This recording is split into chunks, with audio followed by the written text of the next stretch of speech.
Энэ эрүүл мэндийн сайдаа ийм асуудал байна л да. Жилийн жилд одоо өөрийн төлөөд өгөөд байдаг. Жилийн жилд өөр нь нэмэгдээд байдаг. Энэ нь орон тооны илүүдэл бас байгаа байхгүй юу? Жишээлбэл аймгийн 1 десемберийн 386 орон тоогоор баталж өгсөн мөрдлөө төсвийн нөгөөтлийн санхүүжилтээр. Гэтэл одоо ингээд 505 орон тоогоор ажиллаад байгаа байхгүй юу? Энэ дэр хяналтыг жаахан энэ төсөвд хэмнэлттэй яг тал дээр хяналт шалгалтыг сайжруулах болохгүй үзэж байна л да.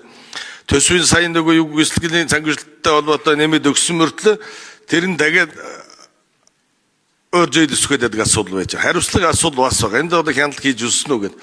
За хоёрдугаар сангийн сайд нөгөө өлгийн 1 десемберийн онцлогын төвийн барилгын дутуу санхүүжилтийг 10 сард яасан бэ шүү дээ. Энийг одоо шийдээгүй бол энэ одоо эмнэлгийн ашиглалтанд ороагүй хэвээрэл байна. За Баясан гишүүний асуултанд нэмж. За 6 номер ажлын хэсгийн 6 номерын микрофон өгье. Гишүүний асуултанд хариулъя. Сангийн ам дэлгэр жаргал. За Баяуулгын аймгийн нэгдсэн эмнэлгийн барилга бол анх 2019 онд төсөв дээр 8.7 тэрбумын өртөгтэй батлагдсан. 20 онд ашиглалтанд орохоор за түүнээс хойш хэрэгжилтийн явцад материалын үнийн өсөлт за төсөв төртгийн нэмэлт санхүүжилт гээд одоогоор 6 дахь жил рүүгээ орцсон дуусаагүй 28 тэрбум болцсон явж байгаа. За барилга хотоогуултын сайдаас энэ төсөл төр цалингийн зөрүү буюу цалингийн нэмэгдэлтэй холбогдуулаад 3.7 тэрбумын нэмэгдлийн хүсэлт ирсэн. За тэгээ 25 оны төсөв батлагдахад гарсан их хурлын 52-54 дугаар тогтоолоор энэ эдгээр нэмэгдлүүдэд үндэсний аудитын дүгнэлт гаргуулах юм ажлыг засгийн газар чиглэл болгож өгсөн байгаа. Үүний дагуу бид барилгын сайдаас ирсэн одоо тооцооллыг нэлээд эрсдэлтэй гэж үзээд барилгын яамд буцаасан байгаа. Дахиж нэгтлэх шаардлагатай. За эдгээр нэгтэлж дахиж хүсэлт ирсний дагуу үндэсний аудитын газарт хүргүүлж За үндэсний аудитын газар руу хөрвүүлээд тэгжээж төсвөдөр суулгах хэрэгтэй тийм. Улсын хурлын өгсөн тогтоолын дагуу өгсөн өөрөг чиглэлийн дагуу. За Менцхан сайд нэмж хариулах уу? Орон тоо нэмэгдэлтэй холбоотой асуудлаар.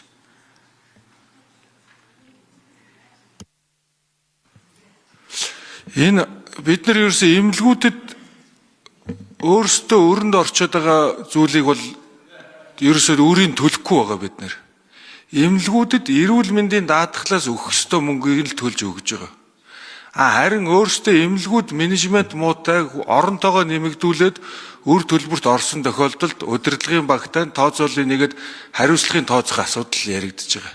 Түүнээс хуучин шиг ямар нэгэн байдлаар оронтойгоо хэтрүүлээд буруу менежмент хийгээд өр төлбөрт орсон бол тэрийг эрүүл мэндийн даатгалын сангаас даадаг тийм зүйл огтоосоо байхгүй болцсон байж байгаа. Тэгэхээр цаашдаа менежментээ зөв авч явж чадахгүй л энэ удирдлагын багт нь хариуцлага тооцох ийм л арга барилаар явж байгаа гэсэн үг. Хүнс хөдөө аж ахуйн хөнгөн үйлдвэрийн сайд, инхвэр сайд. За Монгол улс стратегийн бүтээгдэхүүн болсон Улаанбуудаа дотоодоос 100% хангах ийм нөхцөл бүрэн бүрдсэн. Өнгөрсөн онд 386 мянган тонн үр тариа хураан авч хүнсний чиглэл 210 мянган тонныг нийлүүлсэн.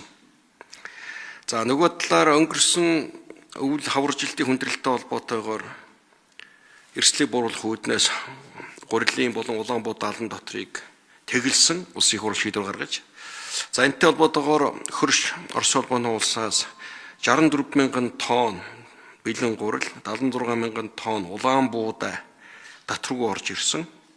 За энэ нь одоо хүнсний хувьсгал зорилтын хүрээнд дотоодоос 100% хангаж яасан энэ манай Улаанбуудаа гурил үйлдвэрлэлийн салбарт нэлээд том зохилт болсон. Үндсэндээ 100%-аас буцаад 60% руу үйлдвэрлэлийн байдал. За үүтэж хариулъя. Инхвэр сайдын микрофоныг нэмж өгье.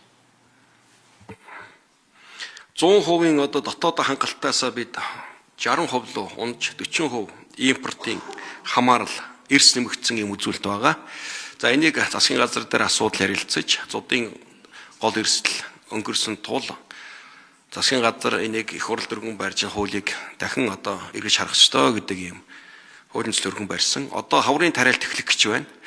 Яаралтайгаар 4 сарын эхний одоо энэ 2-7 хоногт багтаж энэ асуудал шийдэхгүй бол 5 сарын 1-ний тариалт эхлэнэ. Үүнээс өмнө үр хангалт бодлого тодорхой байх ёстой. Энийг эрхэм гишүүд маань анхаараарай.